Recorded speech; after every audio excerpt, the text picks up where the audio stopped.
Emptiness, Buddha's answer to humanity's greatest issue. Welcome back, everyone, to Mind Podcast. One fine day, a journalist found himself at the airport, where he encountered a famous monk. Curious about the great issues facing humanity, the journalist decided to interview the monk to see if he could find answers to his concerns. He asked, "What do you think is the biggest problem the world is facing today? Is it the economic downturn, global warming, or war?" The monk smiled calmly and replied, "Before I give you an answer, let me ask you a question first. Who are you?" "I'm a journalist," the man answered. "No, that's your profession. Who are you?" "I'm Alex," the journalist continued. "No, that's your name. Who are you?" the monk persisted. "I'm a human being," the journalist hesitated. "No, that's your species." "Who are you?" the monk asked again. This exchange went on for a while until the young man finally gave in, saying, "All right, it seems I don't know who I am." The monk responded, "This is humanity's greatest problem.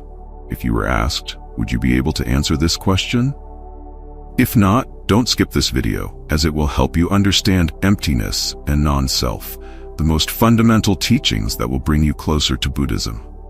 In Buddhism, emptiness is one of the most important doctrines, though it has not yet been widely studied due to its depth and complexity.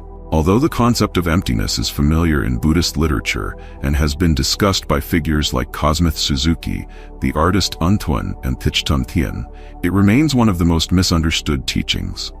Therefore, studying emptiness is essential not only to understand Buddhist philosophy, but also to access the core values of the Buddhist system of thought. First and foremost, the concept of emptiness in Buddhist philosophy is closely related to the notion of non-being, yet it is far from simple. Many people do not fully grasp its profound teachings about dependent origination, non-self, and impermanence. This lack of understanding leads them to equate emptiness with the simplistic idea of nothingness. In this sense, nothingness is often understood as merely the absence of existence, in contrast to the presence of something. Typically, when we see an object in front of us, we say it exists, and when it disappears, we consider it non-existent. As a result, emptiness is often misinterpreted as annihilation or void. This misunderstanding has led some to criticize Buddhist teachings as pessimistic or nihilistic. However, in Buddhism, emptiness is not to be understood in such a way. It refers to a dynamic and vibrant state, existing in harmony with the endless rhythms of creation and dissolution. Emptiness is the intrinsic, non-substantial nature of all things and phenomena. Let's explore this concept with a simple example. This video you are watching contains my voice, a script I wrote, as well as images and music.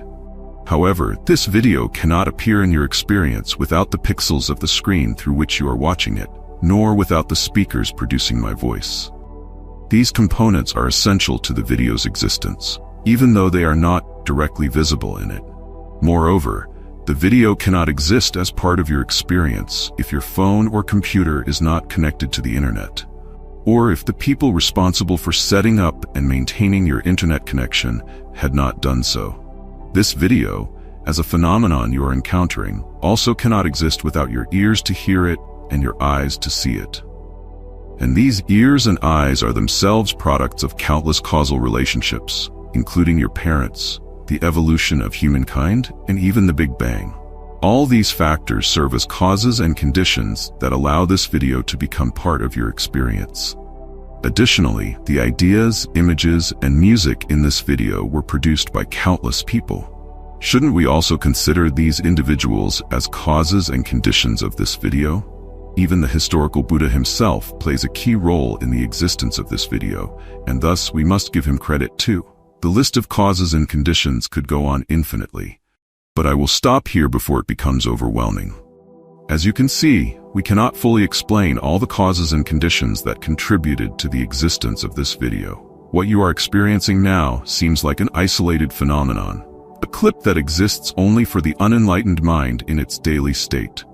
However, someone with insight would recognize that the entire world and the entirety of history have come together to make this video exist. This is the wondrous nature of emptiness in Buddhism. It reminds me of the butterfly effect in modern science. What you call a video is merely the form through which the entire universe manifests before you at this moment of experience. Of course, this video is not the only example. Nagarjuna, a renowned bodhisattva, teaches us that every object or phenomenon, regardless of type, is an assembly of causes and effects. Nothing in our experience can exist independently from everything else. So who are you? Do humans not exist? That sounds absurd since we are living and experiencing life right now. To answer these questions, we need to understand a Buddhist concept called the 5 aggregates, skandhas. Simply put, the human being is composed of 2 parts, the physical body and the spiritual mind. The physical form, which has shape and structure, is called the form aggregate, rupa. The spiritual part, which lacks physical form, is called name and includes the other 4 aggregates, feeling, vedana, perception, sa, mental formations, samskara, and consciousness, vijnana. The term 5 aggregates refers to the composition of a person and more broadly to the entire cosmos and all sentient beings. Let us first look at the form aggregate. In Buddhism, form refers to physical matter, meaning the tangible aspects of our bodies, known as the 4 elements, earth, water, wind, and fire, coming together to create the body. Second is the feeling aggregate. It refers to sensations, often called emotions or feelings. Pleasant sensations are known as pleasant feelings, vedana sukha. Painful sensations are called unpleasant feelings, vedana dukkha. Neutral sensations are referred to as neutral feelings, vedana upeksha, which are neither pleasant nor unpleasant. Thus, our feeling aggregate has only 3 states: 1. Suffering, dukkha; 2. Happiness, sukha; 3. Neutrality, upeksha. For example, waking up in the morning and seeing the sun is very beautiful. We breathe and feel refreshed. This is pleasant sensation. At noon, if we encounter something undesirable, like falling, being cold, or losing possessions, that is when suffering sensation arises. In the evening, after having dinner, we feel neither happy nor sad. This is called neutral sensation. Regardless of how we feel emotionally, all sensations can be categorized into these 3 types. The third aggregate is perception. This refers to our perceptions, thoughts, and ideas, which influence nearly every aspect of our mental life. Whatever we remember, think, or imagine falls under this aggregate. The fourth is the mental formation. This refers to the operations within our mind, such as love, hatred, anger, or frustration. These mental formations also stimulate the perception aggregate, producing thoughts that respond to sensory objects. The fifth aggregate is consciousness. It is the ability to recognize and distinguish through the senses, known as the 6 sense faculties. These include our eyes, ears, nose, tongue, body, and mind.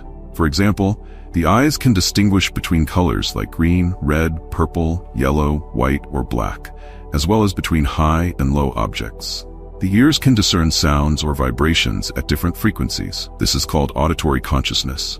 Similarly, the other faculties, such as the tongue, body, and mind, have their respective consciousnesses that allow them to perceive and differentiate. In the Sutra of the 8 Awakenings, the Buddha teaches that the 5 aggregates are non-self. This means that the 5 aggregates that make up the body and mind do not contain a self. Non-self means there is no I or me. This concept is very difficult to grasp because we clearly feel that we can walk with our legs, hold things with our hands, and experience joy and sorrow. We recognize colors like green, red, purple, and yellow. So why does the Buddha assert that these 5 aggregates are not me or mine? Firstly, regarding the aggregate of form, we mistakenly believe that this body is truly ours. But in reality, this body is formed by the combination of the 4 elements: earth, water, wind, and fire. When these elements deteriorate, the body also deteriorates. Thus, this body is not mine because I cannot control it. Moreover, we consider each part of our body as ours: my legs, my hands, my head, my eyes. But when we lose a leg or a hand, does the self disappear? The answer is no. The leg is just a leg, and the hand is just a hand. Losing a leg or a hand does not mean that the self is lost. Are the organs, such as the heart, liver, and lungs, me? We also know the answer is no. The heart is just a heart, and the liver is just a liver. For instance, if we donate our liver to someone else, the self does not transfer to that person. If the heart stops beating, it can be replaced with a new heart, and the body will continue to function. Similarly, any other part of the body can be removed or replaced without the self being lost. Therefore, we can conclude that this body, or the aggregate of form, is non-self. it does not contain a self. Secondly, regarding the aggregate of sensation, we observe that sensations change constantly. Sometimes we feel joy in the morning, pain at noon, and calmness in the evening. So, which sensation is me? If joy is me, then suffering cannot be me. If suffering is me, then joy cannot be me. Thus, none of the three types of sensation, pleasure, suffering, or neutral feeling, is me. Joy is just joy, and suffering is just suffering. If things can change beyond my control, this is also the objective perspective of Buddhism, which refers to it as vipassana, insight, the clear, discerning observation of truth. Thirdly, regarding the aggregate of perception, sankhara, is thought or imagination truly me? If we pay attention, we see that our thoughts change constantly and flow endlessly without pause. We think about everything, from matters high and low, from east to west, from one thing to another. In this way, we observe that thoughts shift continuously, with no stable sense of self attached to them. Fourthly, with respect to the aggregate of mental formations, sankharas, which includes likes, dislikes, desires, and aversions, do we truly see these as ours? When I like something, I don't feel repulsed, but when I dislike something, I feel aversion. Yet if love were truly me, then who am I when hatred arises? When we are happy, we believe, I am happy. But when we are sad, do we not also believe, I am sad?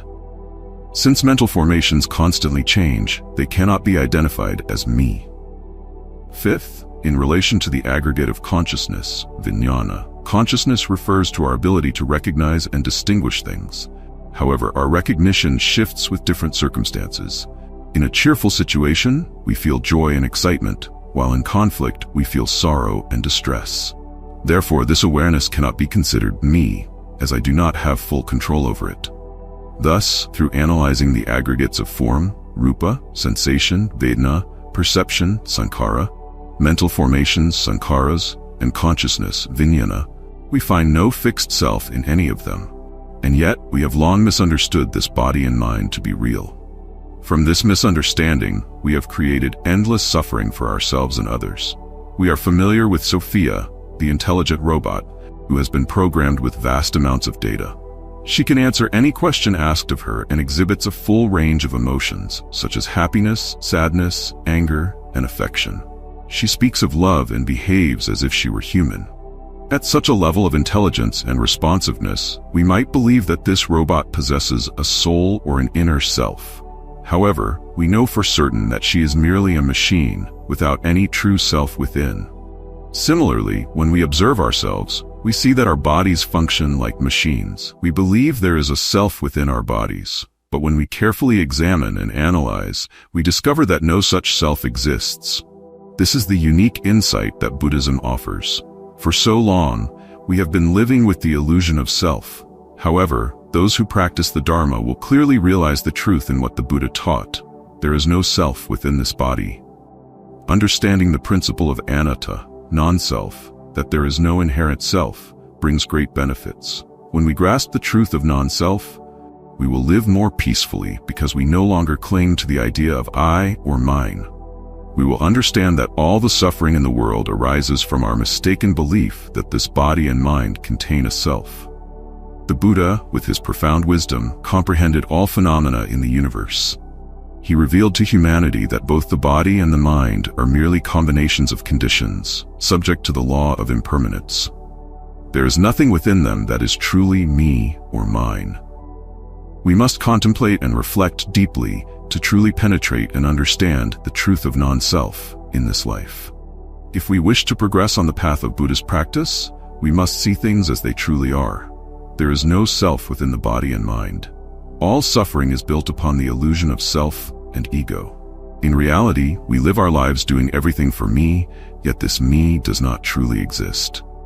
When a person attains enlightenment and realizes the truth of non-self, they no longer hold on to selfishness or ego. Instead, they embody selflessness, compassion, and loving kindness. The Buddhas, Bodhisattvas, and enlightened monks who have realized the principle of non-self are no longer obstructed by anything. They dwell only in eternal peace and happiness. Nowadays, many people mistakenly believe that the things in front of us, beside us, and are real and will exist forever. As a result, people try to cling to these things, spending their entire lives chasing fragile, fleeting happiness. endlessly searching without ever finding true happiness. Over time, all things follow the cycle of birth, existence, change, and decay, from nothingness to existence and back to nothingness. In a Zen monastery, a monk from a distant place arrived, requesting to join the community and practice. This monk had previously studied the Dharma at a Buddhist institute and was well versed in Buddhist teachings. He was particularly skilled in understanding Zen principles, including the concept of emptiness, shunyata, and the Diamond Sutra. The monk prided himself on his knowledge, believing he had mastered the essence of Zen. Enthusiastically, he spoke to everyone he met about emptiness, listing the 8 kinds of emptiness related to feelings, the 20 types of emptiness in Praja wisdom, and the 10 kinds of emptiness in meditative concentration. His fellow practitioners admired his knowledge. Eventually, word of this reached the abbot. The abbot summoned the monk and said, "I've heard you teach eloquently about prajna wisdom and emptiness." Just as the monk was about to respond, the abbot suddenly slapped him across the face. Confused, the monk turned back to the abbot to ask why, only to be slapped again. Frustrated and angry, the monk exclaimed, "I haven't even said anything yet. Why are you hitting me? It hurts." The abbot calmly replied, "In the realm of emptiness, there is no one who slaps, no one who is slapped, and no slap at all. So, who is there to hurt?" In that moment, the monk attained enlightenment. He realized that he had merely been reciting words like a parrot without truly understanding their meaning. The abbot then recited a verse. "Even with little scripture, one who practices according to the Dharma, letting go of greed, anger, and delusion, awakens the mind and attains liberation. Without attachment, one transcends life and death." There was a time when I would receive telemarketing calls every day. I usually ignored the phone, but some persistent callers kept dialing daily. Every time I heard the phone ring, I practiced mindfulness, treating the sound as a bell of awakening. I would stand still, smile gently, take 3 breaths, and listen to the message they left. It was always the same voice, delivering the same message. One day, perhaps because I lost mindfulness and patience, I grew annoyed. I picked up the phone, intending to ask them not to call again. However, when I answered, I realized it was just an automated recording. There was no one on the other end of the line. At that moment, my frustration vanished. There was no one there. It was all just non-self. Usually we get angry at people, not at inanimate objects. When we recognize that the object in question is non-self, that it is not a person, the anger disappears, leaving no place to take root. After that experience, I felt calm in the following days whenever I heard advertising calls on my phone. Even though there were words spoken, I knew there was no person behind them. It was non-self. Occasionally, I would hear a real person on the phone, but I remained unaffected and calm, without any irritation. There is a story about a man fishing on a boat. From a distance, he saw a larger boat heading straight toward him. Panicking, he stopped fishing, stood up, and frantically waved his arms and shouted to alert the approaching boat to change course to avoid a collision. Despite his shouting and gestures, the other boat continued drifting closer. Fortunately, it wasn't moving fast, and it merely bumped into his boat, causing him to fall onto the deck. Angry, he climbed aboard the other boat, ready to confront the person driving it. He thought to himself, "Are they drunk? How could they ignore my warnings?" After searching the boat, he found that it was empty. No one was steering it. The boat must have drifted after breaking loose from its anchor, aimlessly floating down the river until it collided with his. At that moment, his anger dissolved. There was no one to blame, no one who had deliberately crashed into his boat. There was no culprit for him to curse or fight. In life, we often feel that others deliberately try to harm us, insult us, or speak ill of us. But if we examine closely, we may see that these people are like unsteered boats, driven by the programming of greed, anger, delusion, jealousy, and selfishness. Understanding this, our anger can quickly dissipate, just like the fisherman on the river. The essence of all phenomena is emptiness. To put it simply, phenomena have no inherent nature or fixed essence. They appear differently depending on the perspective of the observer. For example, in the scriptures, it is said that humans see a river as water they can drink or bathe in. Dragons perceive the same river as a palace or home, Celestial beings see it as a stream of precious jewels, and hungry ghosts perceive it as blood and fire. Meanwhile, modern scientists see water as H2O, made up of 2 hydrogen atoms and 1 oxygen atom. Looking even deeper, water becomes protons and electrons. Going further still, it appears as neutrons and quarks. Thus, things have no inherent or fixed nature. They appear only according to the perceptions of the observer. It completely depends on the karmic forces, levels of understanding, and perspectives of the observer. Therefore, we cannot say that reality is definitely this way or that way.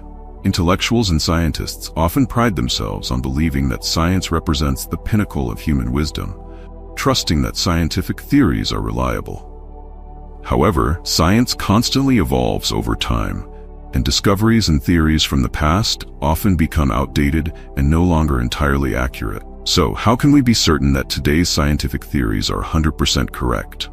Take physics as an example. In 1687, Isaac Newton discovered the force of gravity and described space and time as fixed and unchanging.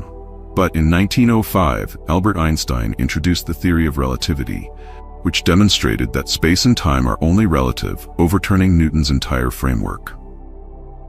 Einstein asserted that nothing can travel faster than the speed of light.